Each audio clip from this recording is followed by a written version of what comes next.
뉴스회전 초대석 시간입니다. 더불어민주당 전당대회가 진행 중인데요. 오늘은 당대표 후보로 나선 김두관 전 의원 모셨습니다. 어서 오세요. 예, 안녕하세요. 반갑습니다. 안 예. 피곤하세요? 전국을 다니니까 좀 네. 힘들긴 하지만 네. 각오한 일이라 그냥 열심히 하고 각오한 일이세요? 있습니다. 예. 자, 지난주에 이제 호남 경선 있었고 이제 수도권 경선 앞두고 있잖아요. 그렇습니다. 이제 후보님에 대해서 역시 이재명 전 대표의 대서론을 꺾지 못했다. 이런 평가도 있고 아니다. 선전하고 있다. 의미 있는 도전이다. 이렇게 평가하시는 분들도 있습니다. 예. 어떻게 평가하세요? 뭐 현재의 여건에서는 네. 뭐 선전하고 있다라고 자평을 하죠. 네. 왜 그러냐면 온라인 권리당원들이 주로 투표에 참여하고 있고 소수 강성 지지자들이 지금 지지를 많이 해서 9대 1 정도 되는 거죠. 그래서 특히 뭐 강주 전남북에서 10% 넘게 지지를 했는데 뭐 제 지지는 전혀 중요하지 않고 사실은 우리 민주당의 심장인 호남에서 네. 한 25%밖에 투표에 참여를 안 해서 그 점은 우리가 좀 심각하게 돌아봐야 할 점이다라고 생각을 합니다. 지금 이제 언급을 하셨는데 호남 같은 경우에 이제 전통적인 지지층들이 있는 곳이어서 굉장히 관심이 가잖아요. 그렇습니다. 근데 거기서 일단 두 자릿수가 나왔다. 의미 부여를 좀 할 수 있을 것 같아요. 다른 지역보다 높게 나온 이유 뭐라고 보세요? 옛날 뭐 평화민주당이나 네. 새정치국민회의 때 김대중 총재도 당 총재 경선을 하면 비주류가 한 40%, 30% 이렇게 나왔었거든요. 아마 너무 제가 많이 밀리고 있으니까 당의 다양성이라든지 민주성이 많이 훼손된다 이런 측면에서 아마 좀 지지를 해주신 것 같고요. 우리 당의 미래를 걱정하는 분들이 표를 주신 것 같습니다. 아무래도 이제 호남, 광주가 전략적인 투표를 많이 하는 지역이다 이런 평가가 있잖아요. 예. 그래서 더 의미가 있지 않나 이런 생각도 드는데. 아직까지는 뭐 차기 대선과 관련해서 이재명 대표 후보만한 사람이 없다고 생각하는 거죠. 그러나 이제 그래도 열어놓고 네. 생각을 하시는 것 같아요. 네. 많이 걱정을 하죠. 이재명 당대표가 이제 2년간 우리 당대표로서 당을 이끌어 왔는데 일면 보면 이제 지난 22대 총선에서도 나름대로 잘 싸워서 175석 민주당, 압승을 범야권으로 했죠. 네. 192석 압승을 했는데 그 평가와 진단도 좀 달라요. 사실은 뭐 당내 이제 세대 교체도 하고 인물 교체도 한 그런 측면도 있지만 당내 또 다수 세력을 밀어낸 측면도 있고요. 어떻게 보면 그 용산에서 이제 윤석열 대통령 국정 2년 전반에 대한 심판의 성격이 강했기 때문에 용산에서 우리 민주당 선대본부장을 해서 성과가 난 거로 해석도 많이 하거든요. 네. 그래서 21대에는 한 8% 정도 전체 득표를 우리가 이겼는데 지난번 선거에는 5%로 줄어들었습니다. 그리고 이제 소선구제라는 제도 때문에 우리가 다수를 획득한 것이지 우리가 뭐 썩 잘해서 한 거라기보다는 상대당의 그 국정 잘못에 따른 반사 이익으로 우리 당이 압승했다고 그렇게 해석하는 게 더 맞지 않겠습니까? 심판론이 더 좌우를 했다 네, 이렇게 좀 그렇죠. 보시는 것 같습니다. 아까 후보님이 투표율 얘기 잠깐 하셨어요. 그래서 이 민주당 전당대회는 당대표가 몇 %를 얻었느냐 이거보다는 투표율이 얼마냐 이걸 봐야 된다. 이렇게 지적하신 분들도 계세요. 그러니까 투표율이 너무 낮아서 그런 것 같기도 한데 호남 같은 경우는 다른 지역보다 더 낮았거든요. 네. 20% 초반이에요. 이거 어떻게 봐야 됩니까? 지금 우리 당 지도부에서는 당원 주권 시대 국민 대중정당의 완성 이렇게 많이 하는데 네. 당원들을 그렇게 중시하는데도 불구하고 당원들이 이렇게 투표율이 낮은 것은 아마 그 이재명 당대표의 뭐 좀 사당화랄까 일극 중심 이런 것들 때문에 정말 외의주시하고 있는 것 같아요. 어떻게 보면 지금 이제 한 80% 넘게 나오잖아요.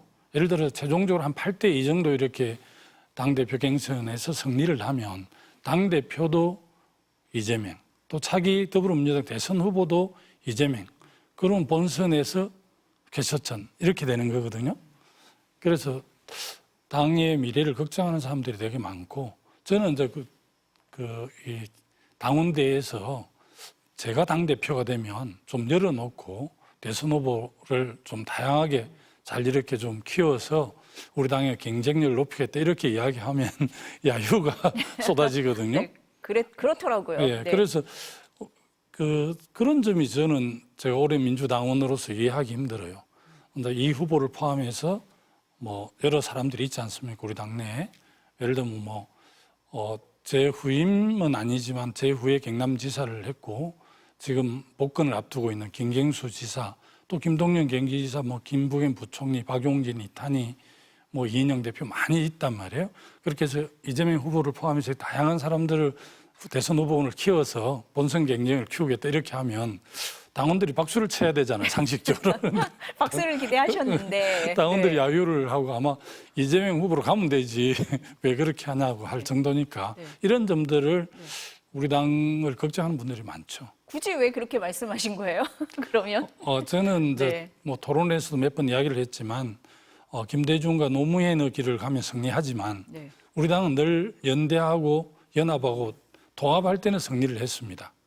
김대중, 김종필, DJP 연대, 또 노무현, 정몽주 단일화 때 승리를 했고 또 뭐 촛불 시민혁명으로 이제 문재인 대통령 또 다른 케이스로 됐지만 우리 민주진보개혁 진영은 연합 정치가 아니면 승리할 수 없어요. 한국은 워낙 보수 진영들이 기반이 크기 때문에 그래서 지금도 이재명 대표 보고 제가 하는 이야기는 뺄셈 정치를 하면 안 되고 덮셈 정치를 해야 우리의 미래가 있다라고 이렇게 저는 제안하고 연합 정치만이 승리의 길이다 이런 걸 주장하고 있는데 아마 이제 이재명 대표 후보를 적극적으로 지지하는 사람은 뭐 이재명 후보를 쭉 가면 승리할 수 있는데 왜 좀 다른 소리를 하느냐 이렇게 이야기하는 것 같아요.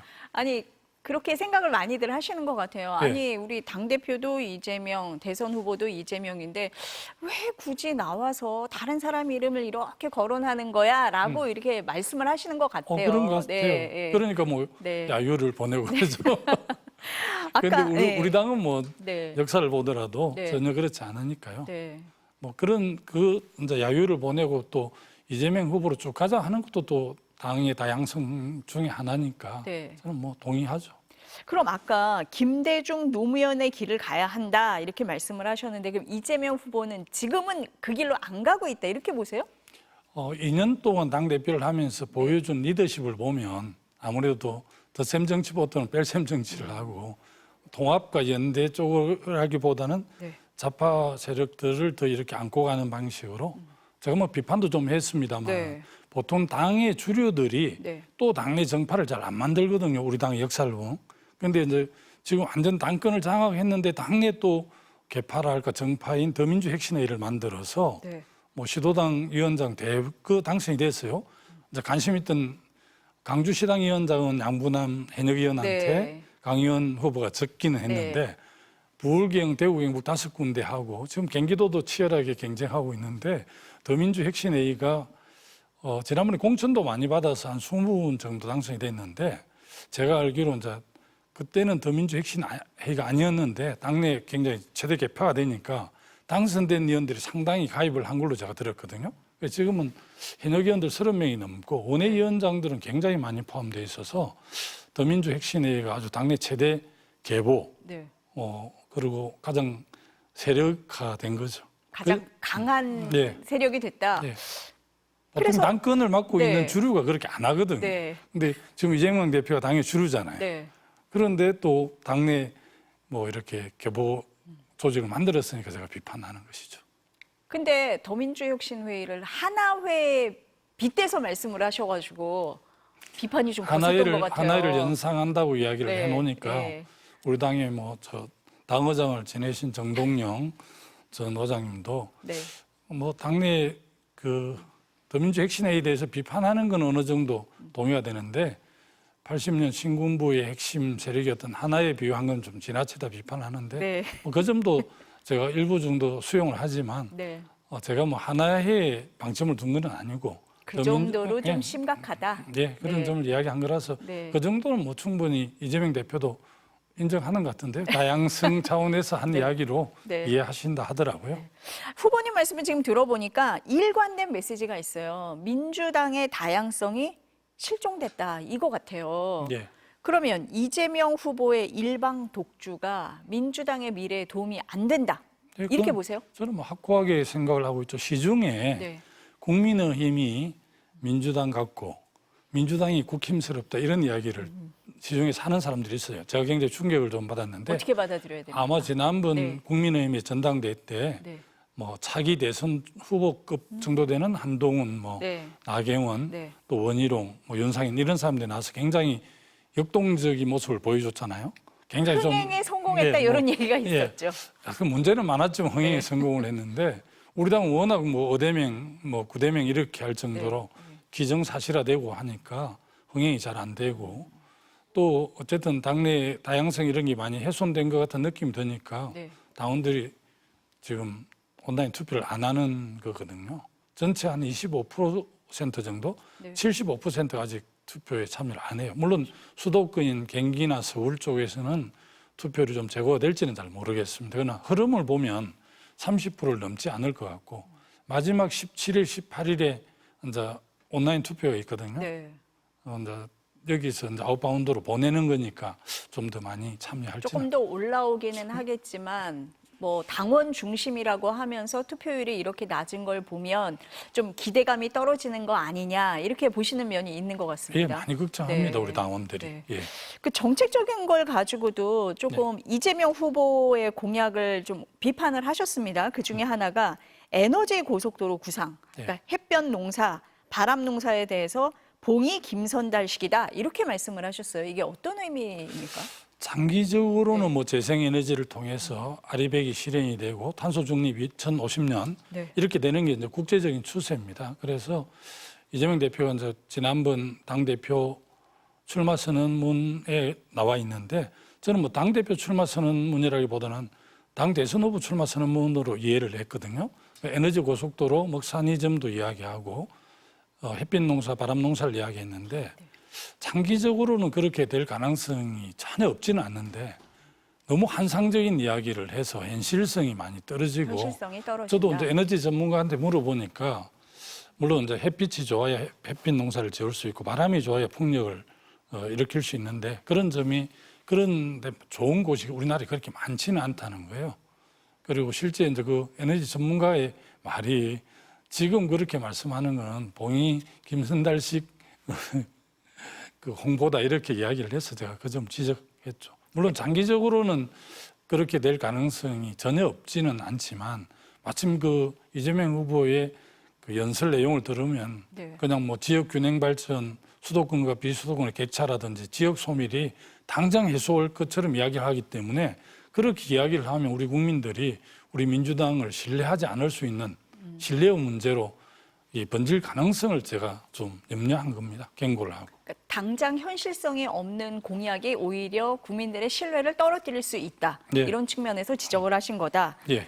또 하나 각을 세우는 부분이 세금이에요. 예. 보니까 이재명 후보는 종부세 완화, 금투세 유예 쪽의 입장이 더 많으신 것 같아요. 예. 반대하시는 입장이시죠? 예, 우리 당은 기본적으로 정책 기조가 객차를 해소하는 데 있고 불평등 양극화를 극복하는 쪽이 우리 당은 이제 장기적인 정책 기조거든요. 네. 이제 종부세 완화, 금투세 유예. 이제 요즘 핫한 곳이 금투세인데 맞습니다. 마치 미국 정시나 우리나라 정시가 이렇게 막 출렁이는 걸 금투세 때문에 그래 하는 것처럼 이제 한동훈 국민의 대표가 오늘 제안을 하고 또 용산 대통령실에도 우리 쪽에 공세를 했더라고요. 사실은 미국 나스닥의 폭락, 우리 정시 폭락하고 금투세하고는 아무 관련이 없는데 마침 금투세 때문에 그런 것처럼 매단을 하면서 지금 공격을 하는데 네. 금투세도 이제 주식 투자를 해서 5천만 원 이상 번 사람들에게 대해서 부과합니다. 한 450만 정도 우리가 주식 투자를 하는 분들이 있는데 네. 그중에 1% 한 15만 명 정도에 해당이 되고 번 돈이 5천만 원이 넘는 사람이 예. 그 정도밖에 안 예, 된다. 그런데 이런 이제 최근에 말씀이시죠? 저 토론 과정에서 이재명 후보는 1억 정도까지 세금을 면제해 주자고 주장하는데 네. 우리 근로노동자들을 보면 1억 정도 연봉을 받으면 1,000만 원 이상 세금을 내야 되는데 그거하고도 행평이 안 맞기도 하고 종부세는 지금 한 4조 2천억 정도 되는데 국세로 징수를 하지만 거기 전액 지방 교부세로 갑니다. 그래서 정말 어려운 지방 정부의 재원으로 활용을 하는데 그게 계속 지금 줄어들었고 최근에 국민의힘에서 조세 재정 정책 회의를 하면서 종부세는 너무 많이 낮췄기 때문에 국민의힘에서 더 낮춰주지 않겠다는 걸 우리 당 대표 후보 경선 과정에 그렇게 이야기했기 때문에 네. 저는 공정가세가 중요하고 그거는 부자감세다 이런 측면에 제가 비판을 해서 약간 각이 서기는 했습니다. 네. 또 하나 지금 김대중 전 대통령 사저 네. 매각이 논란이잖아요. 네. 이건 어떻게 보세요? 사실은 아마 그 김홍글 삼남이 상속세 때문에 그 사저가 아마 김홍글 의원 명의로 이렇게 상속을 받은 네. 것 같아요. 그래서 그 문제 때문에 이런 논란들이 좀 있었다는데 좀 더 그 사전에 우리 당이 좀 잘 대응을 했으면 좋았을 텐데 그런 아쉬움은 있고 네. 새미래 쪽에서 아마 세게 우리 당을 비판을 하는데 박지원 전 지금 박지원 의원이시죠? 의원이? 박지원 의원님을 비롯해서 몇 분이 그렇게 아마 문화유산 공간으로 활용했으면 좋겠다고 제안을 하고 본인이 사저도 출연하겠다고 그렇게 하는데 우리 당이 그래도 동교동이 상징하는 게 매우 크잖아요. 그렇죠. 한국 민주화의 동교동, 상도동 하면 양대 축인데 충분히 역사 공간으로 우리 정부 차원이나 서울시에서 그렇게 할 수도 있고 정청래 의원은 마포구청까지 예산을 투입해서라도 네. 하자고 그러는데 저도 우리 당이 어떻게 보면 이제 김대중 정신을 이어오는 그런 당인데 네. 우리가 적극적으로 좀 역할을 해야 될 것 같습니다. 아까 그 차기 후보들을 키워야 된다라고 말씀을 하실 때 이름 거론 많이 하셨어요. 다른 분들 이름은 다 거론하셨는데 후보님 성함은 없더라고요. 저는 당 대표를 하면 우리 네. 당의 이제 당헌 당규가 당권 대권 네. 분리되어 있습니다. 제가 8월 18일에 선택을 받으면 저는 2026년 8월 18일까지 할 거거든요. 네. 그럼 당연히 당 대선 못 나갑니다. 네. 그러면은 못 나가면 그렇고 예. 만약에 당 대표 안 되시면 나가십니까? 지금은 이제 당 대표에 올인하고 있어서 네. 당 대표 선거 끝난 이후까지는 제가 고민을 못 해왔는데 그 이유는 또 그때 가서 좀 고민을 네. 해보겠습니다. 그럼 전당대회 이후에는 어떤 계획을 좀 가지고 계세요? 제가 너무 아직 젊기도 하고 네. 정치 역할이 남아 있기 때문에 네. 꿈을 포기하지 않았으니까 이제 새 당 지도가 만들어지면 네. 자기 지방 선거가 대통령 선거만큼 중요하지 않습니까? 지역에 있는 주민들 입장에서는 그래서 자기 지금은 이제 지방 정부를 국민의힘 분들이 훨씬 더 많이 맡고 있거든 시도를. 네. 근데 이제 차기 2026년에는 네. 우리 민주당 소속 그 강력 단체장이 좀 많이 나와야 되니까 네. 그런 쪽에 제가 할 수 있는 역할이 있을 겁니다. 역할을 하시겠다. 예. 아까 다양성 실종 얘기 많이 하셨잖아요. 그럼 예. 다양성을 키우려면은 뭐 어떤 방안이 좀 있어야 된다고 보세요? 지난 대선 과정에 저희들이 0.73으로 패배를 했는데 네. 그때 그래도 이제 국민의힘을 보면 네. 이준석이라는 무관의 청년을 당대표로 뽑고 또 안철수하고 단일화하고 어떻게 보면 좀 윤석열 대통령도 국민의힘 사람이 아니라 외부에 영입한 사람이잖아요. 그렇죠. 그래 정권을 만들었는데 우리는 그때 정의당하고 단일화도 안 되고 또 경선 과정에 좀 그래서 그런지 이낙연 후보 쪽도 좀 떨어져 나가고 오히려 나갔다. 네. 안철수하고 적극적으로 좀 했으면 좋겠는데 오히려 저쪽으로 가버렸어요. 그런 걸 보면 아무래도 연대연합 통합을 해야 승리하니까 네. 지금 최근에 이제 그 22대 총선에 공천 못 받은 홍영표 전 원내대표라든지 조홍천 의원 이런 사람 많이 나갔잖아요.